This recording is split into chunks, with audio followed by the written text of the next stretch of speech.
Patintero is a traditional Filipino game popular among children, typically played outdoors. It's known for being fast-paced, strategic, and a great team-building activity. The game is also called sometimes Harangang Taga, blocking the runner, in a various Filipino dialects. How to play Patintero. In Patintero, we write lines in cement using a white stone like this. Two teams will play with an equal numbers of players. When one team plays defensive and guards, the other team against passing the lines. The two teams make up the guards and the runners or passers.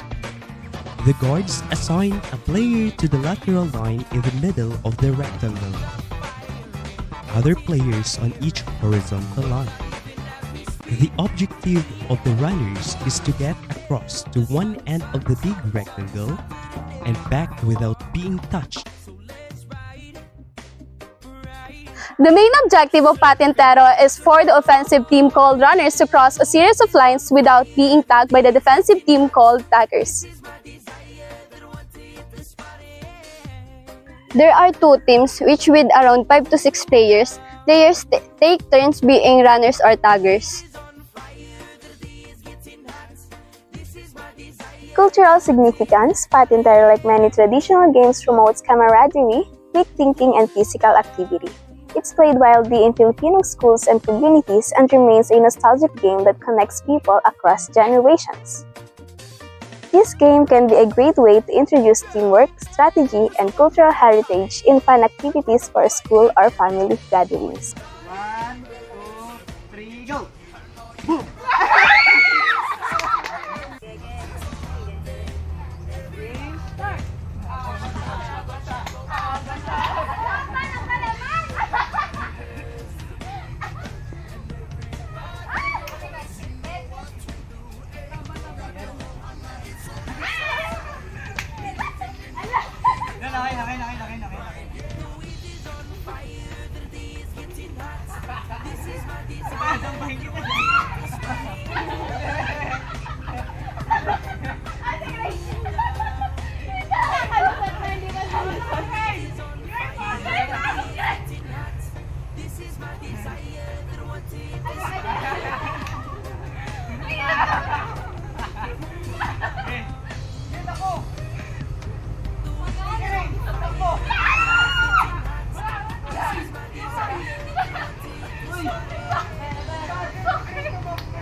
Space on set.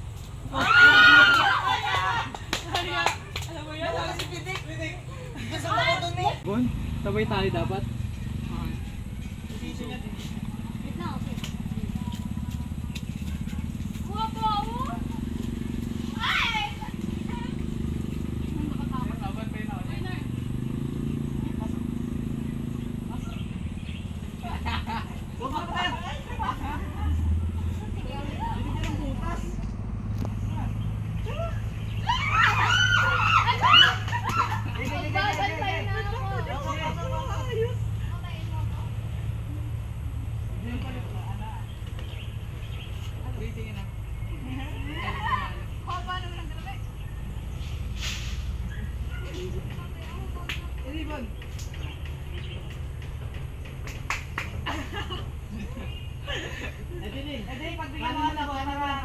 Kanan mo lang.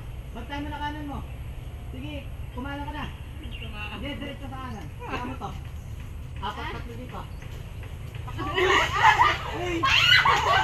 Huwag ka malabas yung tiro, di ka mabantayan yan.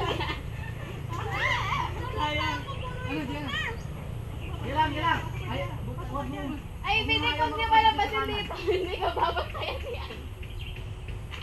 Bidik! Ba't ako yung binabantayan?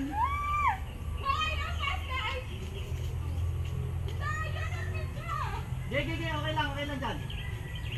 Wala taas dito. Duga ako yung binantayan. Gege. Magpapaya na, para ba yung matawin na. Boy! Uy! Hindi yan. Nadambay niya. Tama na siya dyan. Oras! Oras na! Ilang minutes na? Boy, ibon! Ilang minutes na? 2 minutes! Patay po!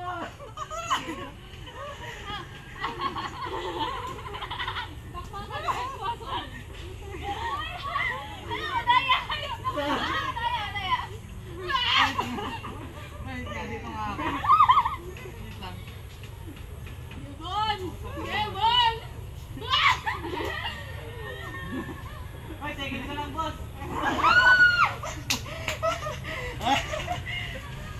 Langal. Butasan nyo dun eh.